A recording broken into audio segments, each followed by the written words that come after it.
केन्दुझर हरिचंदनपुर मुख्य बजार bank of India bank तले थिबा नारायण ज्वेलर दुकान लुट बंधुक मुନରେ 2 राउंड ब्लांक फायरिंग करी गहना दुकान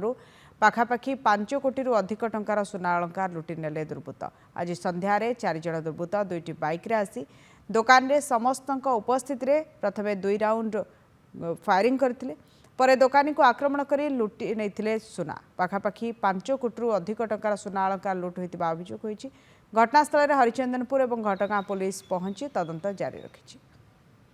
फर्स्ट जड़े एंट्री कला जड़े जन की आउ 4 जण एंट्री कले एंट्री कला भुजाली बंधुक खोले कि आमको बाड़े